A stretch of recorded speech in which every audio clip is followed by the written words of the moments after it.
Esse não é mais um vídeo de True Crime. O meu nome é Letícia e eu vou sim falar de um criminoso, mas o Por Dentro de um Serial Killer vai ser um programa pra gente tentar entender melhor a mente deles. Eu não vou focar tanto em explicar uma ordem cronológica certinha de todos os crimes. Eu vou explicar no geral, é claro, mas o objetivo aqui vai ser tentar entender os porquês. Por que ele fez aquilo, por que ele fez daquela maneira, o que influenciou ele a agir assim e não assado, por que ele escolheu aquelas vítimas, o que ele estava tentando mostrar ali, o que ele estava tentando provar ali, e muito outras coisas. Lembrando que nada do que for dito aqui pode ser utilizado como uma justificativa plausível que tire a culpa dessas pessoas horríveis. Elas cometeram atrocidades com pessoas inocentes e mereceram tudo o que sofreram quando foram capturadas. Então hoje a gente vai entender mais sobre o Ed Kemper, um cara que foi muito útil para a FBI porque gostava de falar, gostava de dar muitos detalhes sobre a vida dele, assim como sobre seus crimes. Então ele serviu como base para começarem a estudar a mente de um serial killer. Bem conhecido pelo seu QI de 145, que é bem alto, o Kemper matou no total 10 pessoas, incluindo os avós e a mãe. E ele foi conhecido como um assassino de colegiais, porque o seu foco eram justamente garotas estudantes. E como que ele chegava até essas garotas? Dando carona. Era 1970, gente, era muito mais simples e muito mais seguro pegar carona com alguém. Coisa que hoje em dia, né, é totalmente absurdo. Principalmente pra mulher. Com o Uber a gente já fica totalmente tensa, imagina com alguém aleatório da rua. Então ele levava essas garotas para locais afastados e lá ele as matava. Só que depois ele levava os corpos delas para casa dele, onde ele decapitava, desmembrava, praticava necrofilia e depois com os restos mortais ele jogava em locais abandonados ou em montanhas. Mas o Kemper dizia que tudo isso que ele tinha feito era culpa da mãe dele. Então vamos tentar entender primeiro um pouco da relação dele com a mãe. Bem complicado. Então, quando o Kemper ainda era pequeno, seus pais se separaram e assim ele, as duas irmãs e a mãe se mudam para Montana. A mãe chega a se casar mais umas 2 vezes, mas os maridos sempre abandonam ela porque ela tinha muitos problemas com alcoolismo. E ela era assim uma mulher muito cruel, muito rígida, muito severa. O Kemper sofreu nas mãos dela desde pequeno, ele era constantemente humilhado na casa, ela sempre falava que ele nunca ia encontrar ninguém, ia passar a vida toda sozinho, que ele era igualzinho o pai, isso principalmente. Ela via muito do primeiro marido do Kemper, ela odiava isso. Dizia que ele ia morrer sozinho, que não servia pra nada. Teve alguns acontecimentos que marcaram a infância e a adolescência do Kemper. Então, quando ele era pequeno, a irmã dele empurrou ele na frente de um trem, então tenso. E outra vez ele quase morreu afogado quando a irmã empurrou ele na piscina. Eles não eram tão pequenininhos assim pra não saber o que estava fazendo, já eram maiores. Então a gente vê assim um padrão de comportamento de como ele era tratado no geral ali. Ele sempre tinha que dormir no porão da casa, porque a mãe tinha medo que ele fizesse alguma coisa com as garotas. O Kemper desde sempre teve umas brincadeiras muito estranhas. Ele sentava em cadeira e fingia que era cadeira elétrica. Ele se enrolava em tapete, tinha que ficar lá lutando pra sair. E era meio bizarro, a mãe não sabia até onde essas brincadeiras poderiam ir, então ela afastava eles. Em entrevistas com ele muito mais velho, ele dizia que as brincadeiras só serviam pra quebrar a monotonia do lugar. Maneira bem estranha de quebrar a monotonia, né? Mas...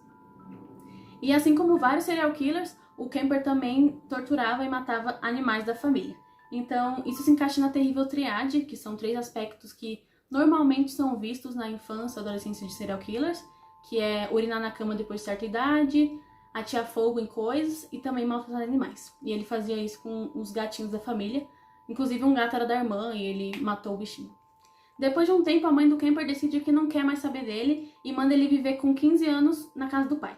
O pai também não quer ficar com ele, volta pra mãe. A mãe, não, manda pros avós. Só que a avó era igualzinha à mãe, muito matriarcal, muito rígida, muito severa. E depois de uma discussão específica, o Kemper mata a avó dele, dizendo ele, anos depois, em entrevista, que no momento queria saber como era matar alguém. E o vô, no momento, não estava na casa. Então, quando o vô chega, o Kemper também mata o avô, que na verdade ele gostava dele, mas mata ele dizendo que era pro avô não sofrer, não ver a esposa morta, não ter que ficar mal com isso, então ele mata. Depois disso, ele é enviado para um hospital de segurança máxima para pessoas com problemas mentais, e lá ele é diagnosticado com distúrbio de personalidade tipo passivo-agressivo.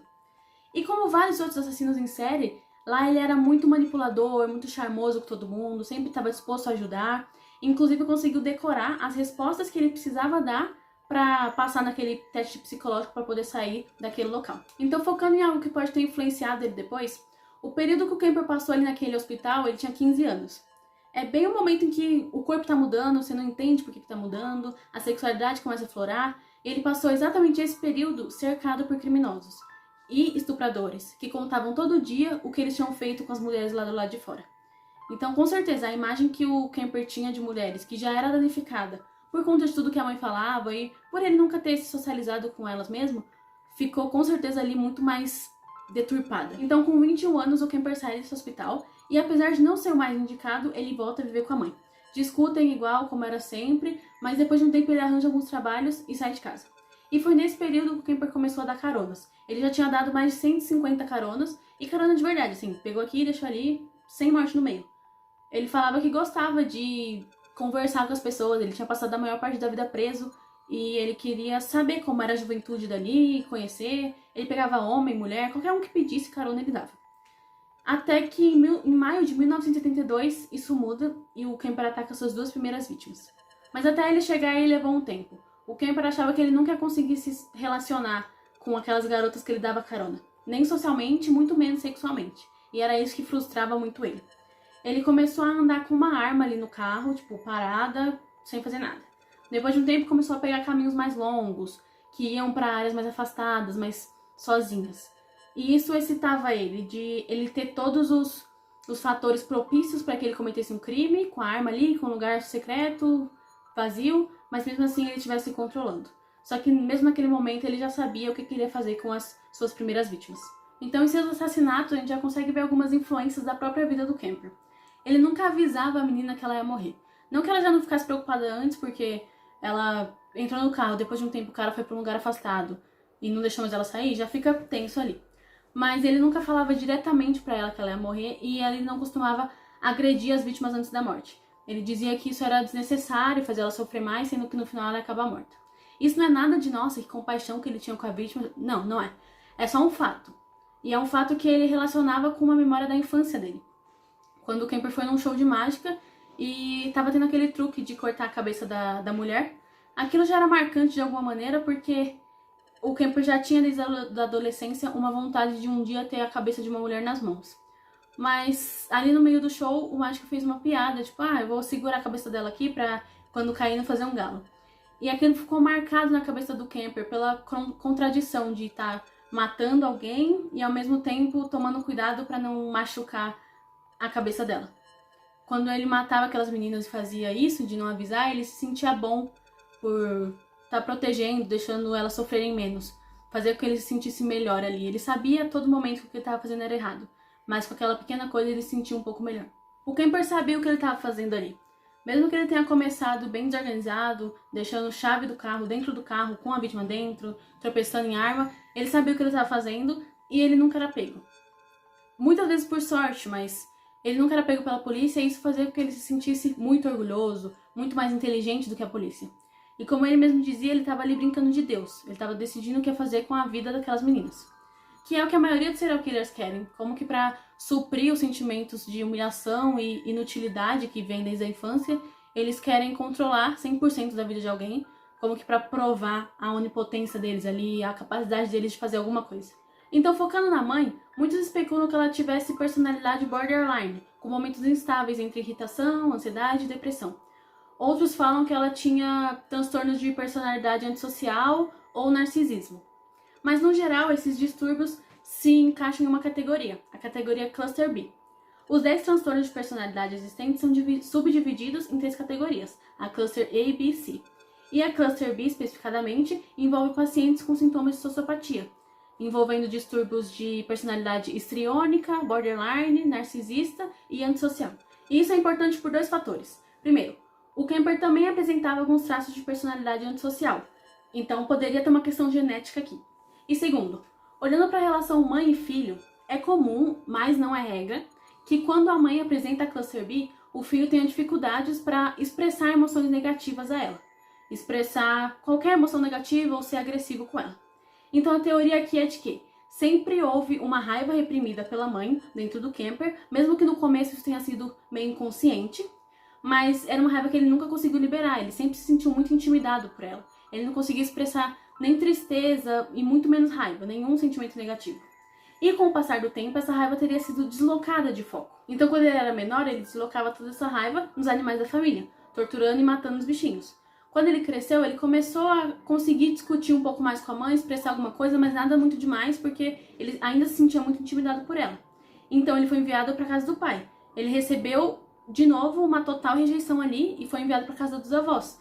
E nos avós ele deslocou toda essa raiva reprimida dele. Principalmente em quem? Na avó, que representava muito a imagem da mãe pra ele.